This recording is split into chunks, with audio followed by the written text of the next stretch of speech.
reporting to you live from Akron, Ohio, is LeBron James, the greatest scorer of all time.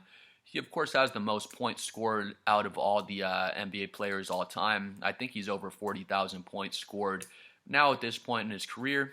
And the first thing everyone's going to go to is the longevity argument.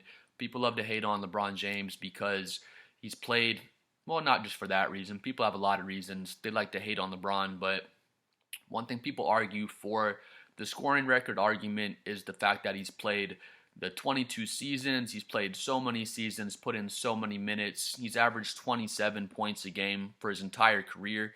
So 27 points per game for a 22 season stretch is just ridiculous. If a player can even average 27 points even for one season, that's very impressive. If you can average 27 through 5 seasons in a row, you're an amazing scorer at that point. But LeBron's done it 22 seasons in a row for that 22 season stretch. He's averaged the 27 points per game in that time. People like to use that argument, the longevity argument. Of course he's played 22 seasons, more than anybody in NBA history, so of course he's going to have the most points ever. That just makes sense, for the time that he's played. I don't like that argument at all. I'm not a LeBron James hater or LeBron James stan. I'm a Spurs fan, so we've had our moments where we hate LeBron James when he was on the Miami Heat, knocking us out in the finals. Then we come back and get our revenge. But, I have my reasons to dislike LeBron James as a Spurs fan. But with that being said, I can't hate on his longevity. Because like I said, people will say, he's played all these games. He averages 27 points a game for 22 seasons. Of course, he's going to have the scoring average. And my argument is just, if that's so easy to play 22 seasons and average 27 points a game for 22 seasons straight, then you do it. Like, where's the next guy that's going to do it? There's a reason people don't play 22 seasons. Most people don't even play 20 seasons because it's fucking hard to stay healthy in the NBA, run up and down the court, be jumping, dunking on people, blocking shots, getting rebounds. It takes a lot of toll on players' knees and ankles, shoulders. You know what I mean? Just their whole body in general gets beat up from the wear and tear of the NBA.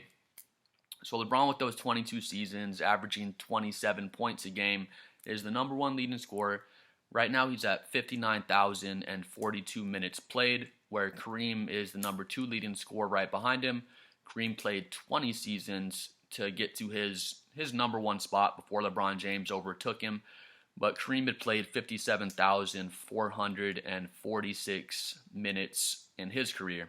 So LeBron's about 2,000 minutes ahead. He's at 59,042 minutes, where Kareem, again, 57,446 minutes.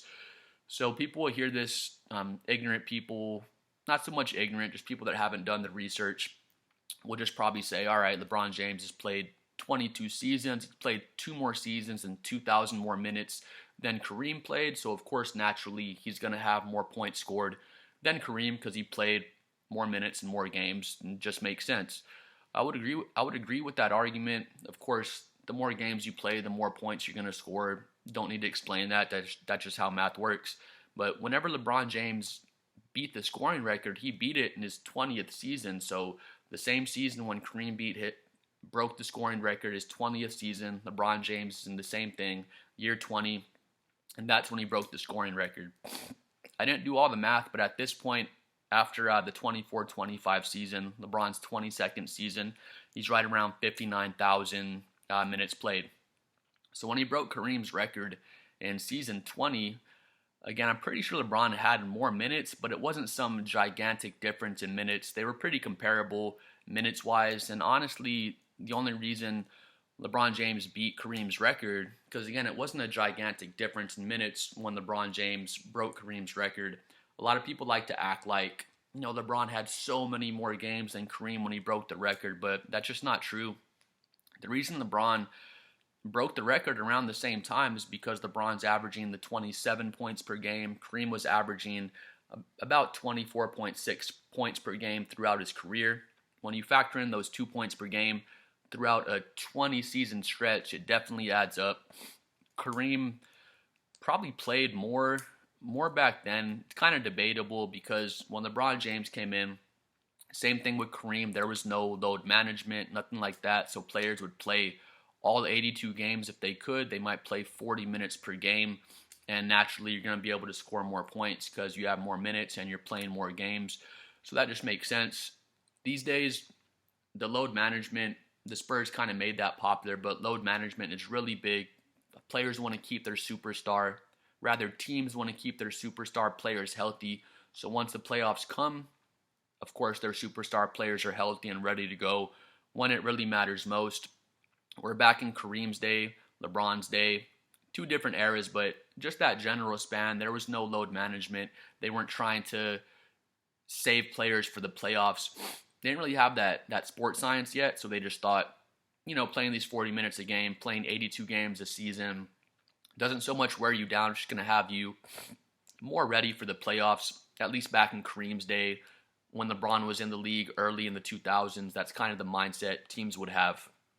So I'll say I don't think anyone's ever going to break LeBron James' scoring record, to be honest, just because, he played the 22 seasons. He's going to play season 23 this next coming up season, and I just don't see any player, not so much playing that long. I feel like some player probably will play 20 plus seasons, 22, maybe 23 seasons like LeBron has, but the difference is going to be they're not going to be averaging 40 minutes per game and playing 75 to 82 games season in and season out because teams are going to be trying to keep their players healthy, again, for the playoff stretch. So I don't see anybody ever breaking LeBron James' scoring record for that reason, because of load management and things like that, and also because it's fucking hard to average 27 points a game for 22 seasons straight.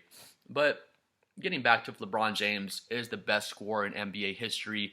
By the numbers, he's the all-time leading scorer in NBA history, so yes, he scored the most points out of any player of all time. But if you ask me, hey, is LeBron James a better scorer than Kevin Durant, I would tell you no. If you ask me, is LeBron James a better scorer than SGA, I would tell you no. Is he a better scorer than Kobe Bryant? I would tell you no. We can go through a few more names. I'll just use those examples. But people like to say LeBron James has no bag. I get where they're coming from. LeBron James' game is a power-based game. If you're fast enough to guard LeBron, if you have the lateral movement, he's way stronger than you. He's going to bully you, get into the paint and finish over you, just finish with his strength, and just bully you around. If you're strong enough to guard LeBron, you're not going to be fast enough to guard him. He's just going to go right by you, finish at the rim, get past you, kick it out to the corner, make all sorts of plays for his teammates. So, there's really no defender that can do anything with LeBron. Kawhi Leonard was one of the best defenders for LeBron. Amen Thompson does a good job on him as well, but just elite, freak-level defenders are the only ones that can even make life a little hard for LeBron, because he's still going to get his 25, 7, and 7, no matter who's guarding him. So, does he have the biggest bag out of anybody? He doesn't. I'll see the low-light clips on YouTube, and you can't just take people's high moments or their low moments and say that's who they are. But I'm sure you've all seen it on YouTube where LeBron's shooting step backs and just bricking threes, bricking shots from the mid-range. 2007, when the Spurs played him in the finals, they just sagged off. LeBron was very young at this point, but we just sagged off. Take as many threes, take as many jumpers as you want, and we won the finals. We swept the Cavs, of course, just because the Spurs were the better team, but also because LeBron hadn't developed his jump shot quite yet. Going on to 2014, LeBron develops a better jumper. They win, of course, 12-13 with the Heat, but LeBron developed that jumper, got a decent three ball, decent mid-range, and then, they're able to win because of his development in that area. But LeBron, again, doesn't have a great mid-range.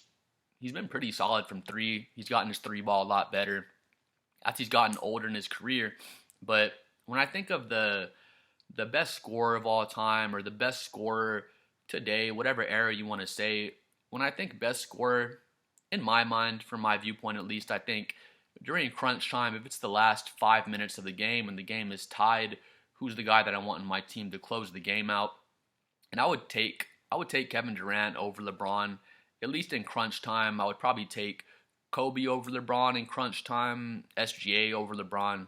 Just in crunch time, for the last 5 minutes, I'll take LeBron for all the rest of the game before that. But, when I'm thinking the best scorer of all time, I personally don't think of LeBron James. I would think the best all-around player of all time, then LeBron James pops in my head immediately. But for the best scorer of all time, I don't really think of him that way, because when you get to Kevin Durant, he has the mid-range, has the three ball, better at shooting free throws, better mid-post game, better at the elbow, just better at a lot of different offensive spots. Same thing with Kobe, same thing with like an SGA type of player.